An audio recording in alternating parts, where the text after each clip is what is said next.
गाईल त्यांचा राम कुणाचा राम कुणाचा कुणाचा शरण गाईल त्यांचा राम कुणाचा राम कुणाचा राम कुणाचा बंधू कुणाचा कुणाचा बंधू लक्ष्मणाचा बंधू कुणाचा कुणाचा बंधू लक्ष्मणाचा बंधू कुणाचा कुणाचा भरत शत्रुघ्नाचा बंधू कुणाचा कुणाचा भरत शत्रुघ्नाचा राम कुणाचा कुणाचा प्रेमे गाईल त्यांचा राम कुणाचा कुणाचा कुणाचा शरण गाईल त्यांचा राम कुणाचा नाथ कुणाचा कुणाचा नाथ जानकीचा नाथ कुणाचा कुणाचा नाथ जानकीचा स्वामी कुणाचा कुणाचा स्वामी हनुमंताचा स्वामी कुणाचा कुणाचा स्वामी त्रैलोक्याचा राम कुणाचा कुणाचा कुणाचा प्रेमे गाईल त्यांचा राम कुणाचा कुणाचा कुणाचा शरण गाईल त्यांचा राम कुणाचा राम कशात कशात अहिल्याच्या मुक्तीत राम कशात कशात अहिल्याच्या मुक्तीत राम कशात कशात नारीच्या शक्तीत राम कशात कशात नारीच्या शक्तीत राम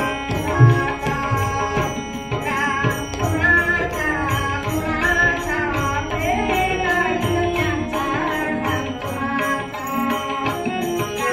कुणाचा कुणाचा शरण गाईल त्यांचा राम कुणाचा राम कशात कशात दासांच्या बोटात राम कशात कशात दासांच्या बोटात राम कशात कशात भक्तांच्या हृदयात राम कशात कशात भजनाच्या रंगात राम कुणाचा कुणाचा शरण गाईल त्यांचा राम कुणाचा कुणाचा कुणाचा प्रेमे गाईल त्यांचा राम कुणाचा कुणाचा कुणाचा शरण गाईल त्यांचा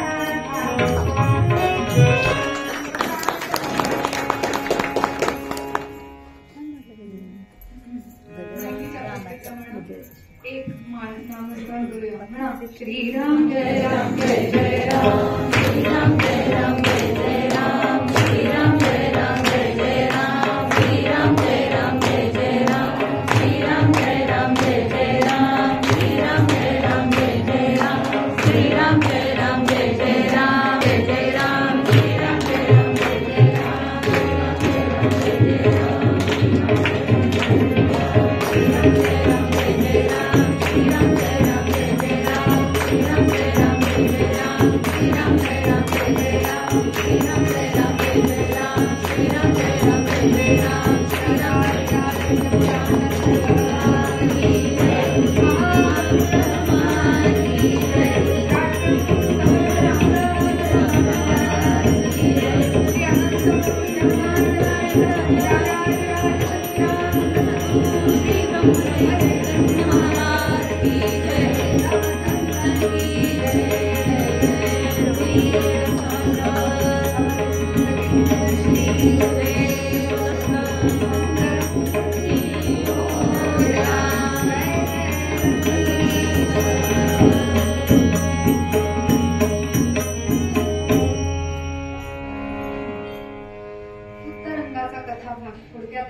श्री महाराजांच्या चरित्रातला काही ना काही भाग आपण दररोज श्रवण करतो आहोत. त्यांच्याच कृपेने श्री महाराज गोंदवल्यावरून निघून सद्गुरु प्राप्तीच्या नंतर काही काळ महाराजांनी पुन्हा भारत भ्रमण केलेलं आहे.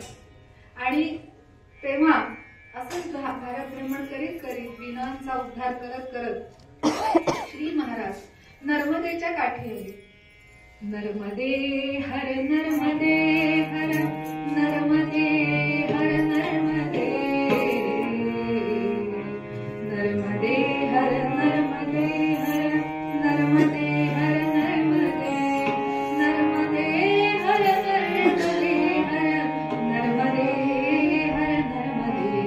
भगवती नर्मदा मैया की जय. जिच्या काठी नर्मदे हर नर्मदे हर हर हर नर्मदे असा जयघोष ऐकू येतो, अशा परम पावनी भगवती वैराग्य प्रदायिनी नर्मदेच्या काठी अनेक संत महात्मे येऊन गेले. ब्रह्मदेवांपासून रामरायांपर्यंत अनेक जणांनी तपश्चर्या तिच्या काठी केलेली आहे. अशी ही तपश्चर्येला पूरक असलेली वैराग्यदायिनी देवी. काही काही नद्यांचे काही गुणधर्म आहेत. जसं यमुना ही भक्तीची महाराणी म्हणून ओळखली जाते. भक्ती पाहिजे असेल तर यमुनेच्या किनारी जाऊन जप करावा. ज्ञान पाहिजे असेल तर भगवती गंगेच्या किनारी जावं. भगवती गंगा ही ज्ञानदायिनी आहे आणि भगवती नर्मदा ही वैराग्य देणारी देवी आहे. कारण ती भगवान शंकरांची लेक आहे. भगवान शंकर वैराग्याचे मेरुमणी आणि त्यांच्या पासून जिचा जन्म झालाय ती नर्मदा साक्षात शिवरूप जलरूपी शिव म्हणजेच नर्मदा असं म्हणण्यात येतं. त्यामुळे त्या नदीचं नव्हे त्या मातेचं महात्म्य हे अलौकिक आहे साधकांच्या दृष्टीने. असो तर अशा नर्मदेच्या किनारी महेश्वर नावाचा जो प्रांत आहे, माहेश्वरी साड्यांसाठी खास प्रसिद्ध म्हणून या भागाला जास्त माहिती असते. तर त्या महेश्वर नावाच्या गावाच्या तिथून महाराज चाललेले होते. आणि महाराज नावाप्रमाणेच महाराज जिथे जाईल तिथे त्यांचं पारमार्थिक ऐश्वर्य लोकांना खेचून घ्यायचे. आलोट गर्दी. महाराज आले की आपोआप लोक त्यांच्या पुढे मागे झुलत असत. मग नैवेद्याचा थाट काय, पंचपक्वान्नाचा थाट काय, पेढे बर्फी लाडू याला मोजदात नाही. प्रतिष्ठित मंडळी महाराजांना लोटांगण काय घालतायत असं महाराज म्हणजे का नाही सेलिब्रिटीज आजच्या काळात कळायचं असलं तर. आता कसं सेलिब्रिटी येणार म्हणल्यानंतर एखादी सेलिब्रिटी येणार म्हटल्यानंतर अख्खं गाव गोळा होतो. तसं महाराज येणार म्हटल्यानंतर ज्यांना महाराज म्हणजे काय याची कल्पना आहे किंवा जे भाग्यवान कोणी असतील ते सगळे जन महाराजांच्या आजूबाजूला येऊन गोळा होत असत. आणि त्यामुळं हा सगळा महाराजांचा पारमार्थिक ऐश्वर्य बघून त्या महेश्वर नावाच्या गावात राहणाऱ्या 2 मांत्रिकांना अतिशय हेवा वाटला. 2 मांत्रिक त्या महेश्वर मध्ये राहत होते. त्यांना असा हेवा वाटला की वा, ह्या सत्पुरुषाजवळ काहीतरी असा विलक्षण मंत्र आहे की त्या मंत्रामुळे हे सगळ्यांना वश करून घेत आहेत आणि म्हणून लोक ह्यांच्या पाया पडतायत. असा काहीतरी वशीकरण मंत्र ह्यांच्याकडे आहे जो आपल्याला मिळाला पाहिजे, म्हणजे जेणेकरून आपलं पण कल्याण होईल. ज्याची वृत्ती जशी असते त्याला तसंच दिसतं बरं का. तुमची वृत्ती कशी आहे ह्याच्यावर तुम्हाला काय दिसतंय अवलंबून. तुमची वृत्ती कशी आहे ह्याच्यावर तुम्हाला काय ऐकू येतं हेही अवलंबून आहे.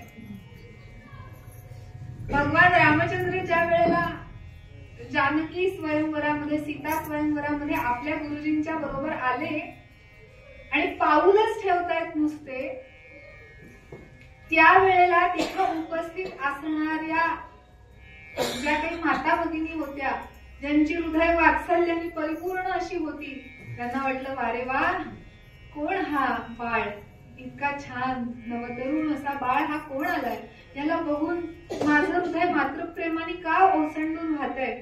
असा माझा मुलगा असता तर नवे नवे हा माझाच मुलगा आहे की काय असं तिथं उपस्थित असणाऱ्या मातृहृदयी माता भगिनींना वाटलं. ज्या कोणी नवयौवना होत्या त्यांचा विवाह व्हायचा होता, अशा नवयौवना तरुणींना असं वाटलं की वारे वा, काय राजबिंडा तरुण आहे, नवरा असावा तर असा, काय म्हणलंय हा देखणा पुरुष आहे. असा नवरा पाहिजे. असं म्हणजे भाव जसे होते, जसा देव तसा भाव, जसा भाव तसा देव दिसतो ना, तसा तो दिसायला लागला. काही लोक न्यायाला मानणारे होते, न्यायावर विश्वास ठेवणारे होते, त्यांना तो उत्तम न्यायाधीश वाटला. भगवान रामचंद्रांचं ते पाऊल आत टाकलेलं बघून असं वाटलं, हा एक अतिशय कर्तृत्ववान न्यायाधीश चालून येतोय का काय, न्याय करणारा, सत्याची बाजू उचलून राहणारा, हा गरिबांचा कैवारी येतो की काय, असं काही लोकांना वाटलं. भक्ती प्रधान अंतःकरण असणाऱ्या लोकांना वाटलं, वा रे वा, आपला पालनहार आला, आपला तारणहार आला. आणि जे दुष्ट होते, खळजन होते, त्यांनी रामाकडे बघितलं मात्र आणि त्यांच्या अंगाचा थरकाप व्हायला लागला. त्यांना तो दुष्ट भंजन कळी काळासारखा वाटला. बघा, एकाच रामाला किती जणांनी बघितलं, प्रत्येकाला वेगवेगळं वाटलं, काय की नाही गंमत. म्हणजे भाव तोची देव, जसा भाव असेल तसं समोरचं दिसतं. या न्यायाने या दोन मांत्रिकांना सांगायचा उद्देश असा की हे जे दोन मांत्रिक होते, हे आघोरी उपासना करणारे मांत्रिक होते. काहीतरी मंत्रतंत्र जादूटोणा करायचा आणि सिद्धी एखादी प्राप्त करायची आणि त्या सिद्धीच्या द्वारे लोकांवरती प्रभाव टाकायचा आणि माया गोळा करायची, एवढाच त्यातला हेतू. आणि म्हणून त्यांना वाटलं आपल्यापेक्षाही हा कोणीतरी मोठा मांत्रिक आहे आणि त्याच्याजवळ असा मंत्र आहे की तो जर आपल्याला मिळाला तर आपण भरपूर पैसे कमवू. आणि महाराज भ्रमण करत करत या नर्मदा खंडातून चाललेले आहेत. यांचं लक्ष महाराजांच्याकडे आहे. सीताराम गाती भ्रमण करीती, सीताराम गाती भ्रमण करीती, करत कंठीले फिरती. सीताराम गाती भ्रमण करीती,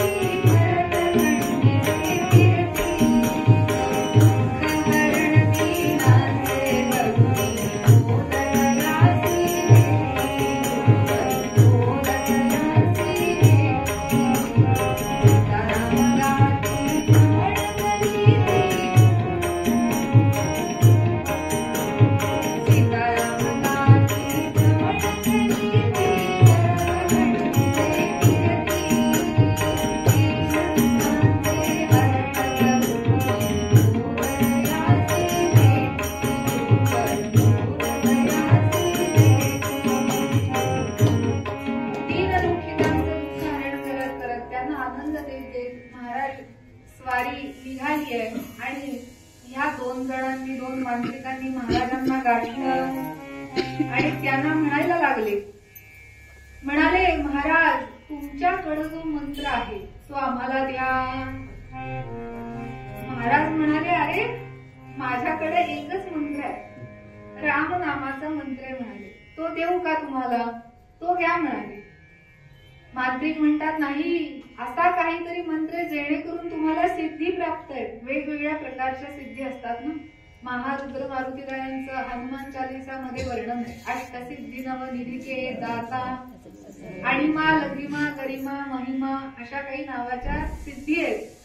आणिमा, गरिमा, महिमा, लघिमा. लघिमा म्हणजे अत्यंत वेटलेस होतो मनुष्य. गरिमा म्हणजे फार वजन वाढतं, खूपच मोठं वजन होतं. कधी कधी सूक्ष्म रूप धरता येतं, सूक्ष्म धरी लंक सियावा. सूक्ष्म रूप धरता येतं, कधी मोठा आकार करता येतो, कधी वजन वाढवता येतं, कधी फुलापेक्षाही हलकं करता येतं. अशा काही सिद्धी आहेत. भूक न लागण्याची एक सिद्धी आहे, तहान न लागण्याची सिद्धी आहे. ती लक्ष्मणाला दिली होती विश्वामित्रांनी. भूक तहान लागतच नाही. अशा काही काही सिद्धी आहेत. त्या वश झाल्या, काही ठराविक प्रकारचं तप झालं की त्या सिद्धी आपोआप येतात. पण त्याच्या पाठीमागे लागायचं नसतं. कारण स्थूलही नासे, सूक्ष्मही नासे, आकारही नासे, निराकारही नासे. मग लागायचं कशाच्या मागे, ना मन नासे श्रीराम. हेच महाराजांनी त्याला समजून सांगायचा प्रयत्न केला. पण हे दोघे जण त्यांच्या पाठीपाठीशीच. आणि 2 दिवस झाले तरी ह्यांनी पिच्छा सोडला नाही महाराजांचा. मंत्र द्या, मंत्र द्या, मंत्र द्या. आपण किती भाग्यवान आहोत. आपण गोंधवल्याला गेलं की मंत्र मिळाला. ह्यांना 2 दिवस मागे फिरायला लागलं, मंत्र द्या, मंत्र द्या. महाराज म्हणाले शेवटी कंटाळून आले, मंत्र नचा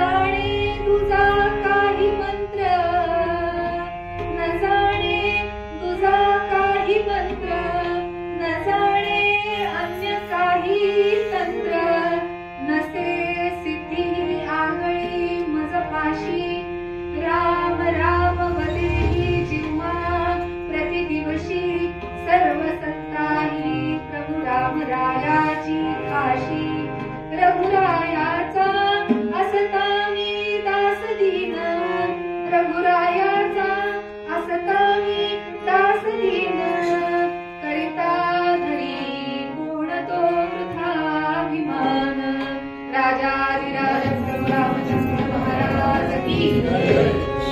अरे म्हणाले, माझ्याजवळ कुठली सिद्धी नाही, हा जो काही तुम्ही पसारा बघताय हे सगळं कर्तृत्व रामरायाचं आहे असं मी मानतो आणि फक्त रामाचं नाव घेतो, एकच मंत्र माझ्याकडे आहे.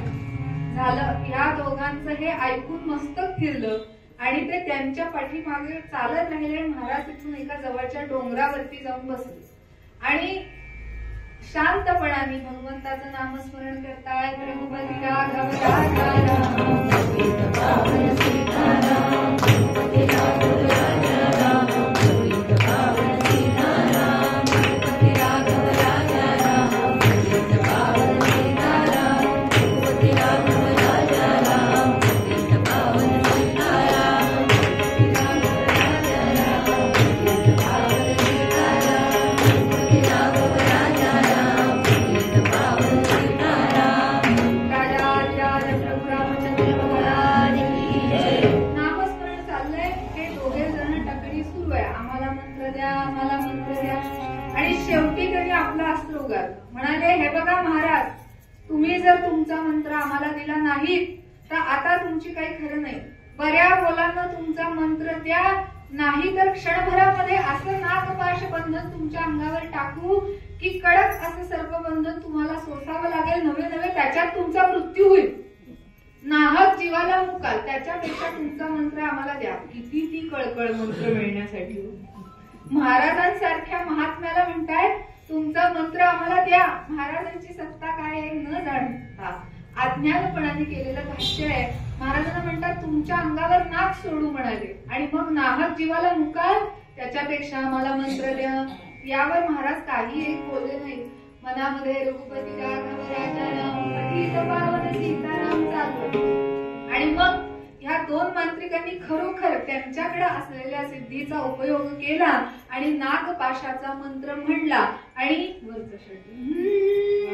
क्षणभरा माझी नाग प्रगट झाले, क्षणभरा माझी नाग प्रगट झाले, तया पाहुनी माझी कवरू लागे, तया पाहुनी माझी कवरू लागे, त्या मंत्रासी कला अतिवेदी, त्या मंत्रासी कला अतिवेदी,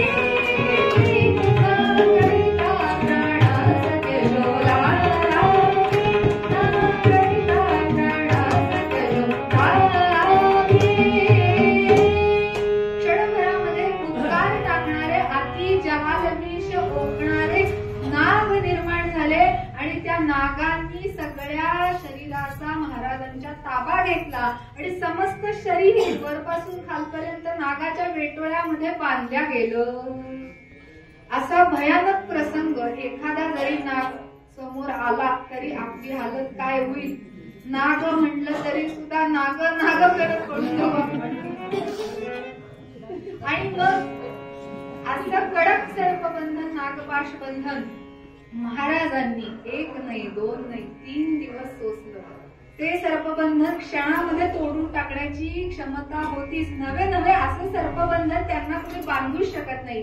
श्रीमंत मारुतीराय आहेत ते साक्षात. पण जसा तो मारुतीराया लंकेमध्ये त्या अस्त्रामध्ये इंद्रजिताच्या मुद्दामून बांधल्या गेला, रावणाच्या त्या सभेमध्ये जाण्यासाठी त्यानं स्वतःला मुद्दामून बांधून घेतलं. त्याच न्यायाने महाराजांनी सुद्धा ह्या दोघांना रामाच्या दरबारात नेण्यासाठी म्हणून स्वतःला बांधून घेतलं आणि 3 दिवस ह्या सगळा पोरखेळ त्यांनी सहन केला. आणि मग 3 दिवसांनी मात्र ह्या दोघांचे डोळे खाडकन उघडले आणि त्यांना असं लक्षात आलं की हा कडक सर्पबंधन सोसणारा महात्मा निश्चितच कुठल्या तरी मोठ्या योग्यतेचा आहे. आणि 3ऱ्या दिवसानंतर मात्र महाराजांनी ते कडक सर्पबंधन क्षणामध्ये तोडलं आणि जय जय रघुवीर समर्थ म्हणून त्या कड्यावरून खाली उडी मारली. जय रघुवीर म्हणून उडाला, जय जय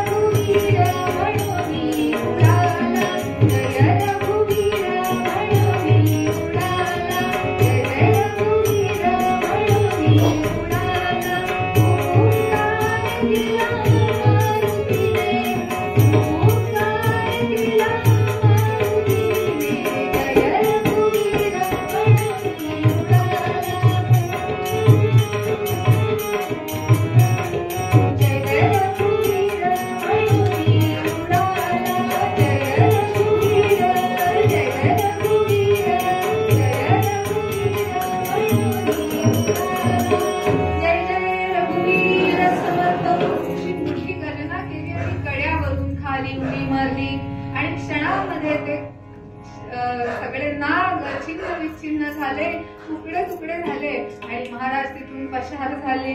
वरनं खाली उडी मारली, डोंगर त्याच्या कड्यावरनं खाली उडी मारली. असली कामं फक्त मारुतरायालाच जमतात, बाकीच्यांचा कपाळ मोक्षच व्हायचा. आणि मग त्यांच्या पाठीमागे पळत पळत हे दोघ जण शोधत शोधत त्यांना गेले आणि जोडोनी पाणी शरणागत सद्गुरूला त्यांना शरण गेले आणि माफ करा म्हणाले, महाराज आम्ही तुमच्या समोर अज्ञानासारखं वेड्यासारखं वागलो, पण आता मात्र आम्हाला माफ करून पदरात घ्या. महाराजांनी सुद्धा अतिशय प्रेमाने या दोघांना क्षमा करून राम मंत्र दिला आणि त्या दोघांपैकी एकाला तपश्चर्या करण्यासाठी नर्मदेच्या किनारीच बसवलं आणि दुसरा सच्चिदानंद नावाचा जो शिष्य होता त्याला बरोबर घेऊन ते पुढे प्रवासाला निघाले. त्यांना जायचं होतं इंदोरला, म्हणून ते कुधनी नावाच्या स्टेशनवरती आले आणि तिथं विश्रांतीगृह असतं. गाडी यायला वेळ असेल तर जरा विश्रांती घ्यायला विश्रांतीगृह असतं. त्या विश्रांतीगृहामध्ये म्हणजे एका धर्मशाळेमध्ये महाराज बसले. पण नेमकी त्या दिवशी गाडी आधीच वेळेपेक्षा लवकरच आली आणि लवकर येऊन तात्काळ सुटली. हा सच्चिदानंद त्या रेल्वे स्टेशनवरती थांबला होता आणि ती गाडी आपल्या सद्गुरूला न घेता जातीये पुढे म्हणल्यानंतर त्याला राग आला.